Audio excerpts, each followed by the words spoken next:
गोष्टीचं नाव आहे समीरच्या बागेतली पपई. समीरच्या घराला लागूनच एक मोठं अंगण होतं. त्या अंगणामध्ये समीरच्या बाबांनी वेगवेगळ्या फुलांची आणि फळांची झाडं लावली होती. गुलाबाची, चाफ्याची, मोगऱ्याची, सदाफुलीची अशी अनेक फुलांची झाडं होती. आणि त्याचबरोबर चिकूचं, आंब्याचं, पपईचं सुद्धा झाड होतं.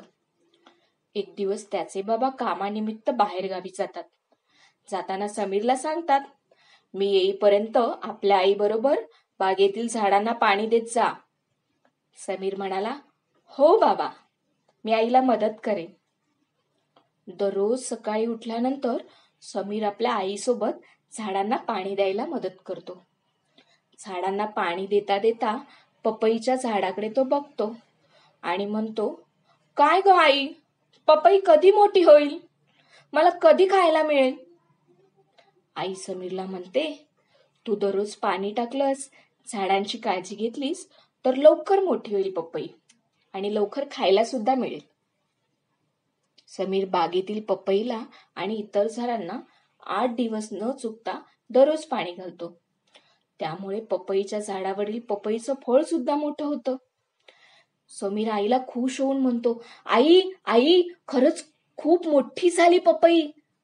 आता आपण काढून खायची का? आई म्हणते, अरे ती अजून चांगली पिकू देत.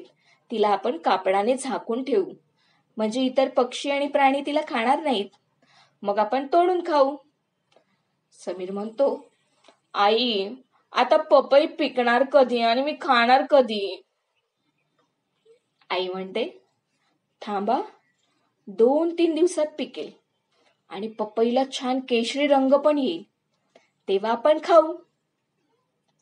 मग ते पपईला जाड फडक्यात बांधतात. आणखी 2-3 दिवस गेल्यानंतर समीर कापडाखालून पपई कशी दिसते ते बघतो आणि बघतो तर काय, पपईला छान केशरी रंग आलेला होता. नाचतच तो आईकडे जातो, आई आई, पपई पिकली, आई पपई पिकली, केशरी रंग पण आलाय.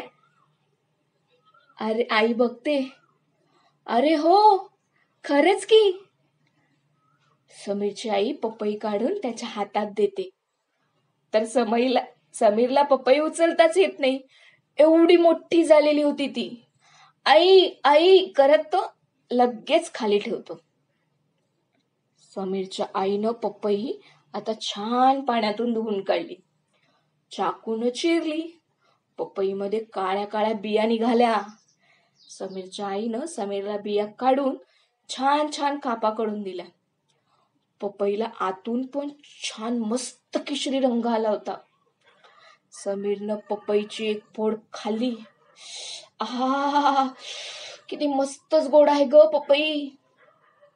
आई म्हणाली, तू त्याला पाणी घातलंस, त्या झाडाची काळजी घेतलीस ना, मग पपई गोडच होणार की. असं म्हणून सगळ्यांनी पपई वाटून खाल्ली.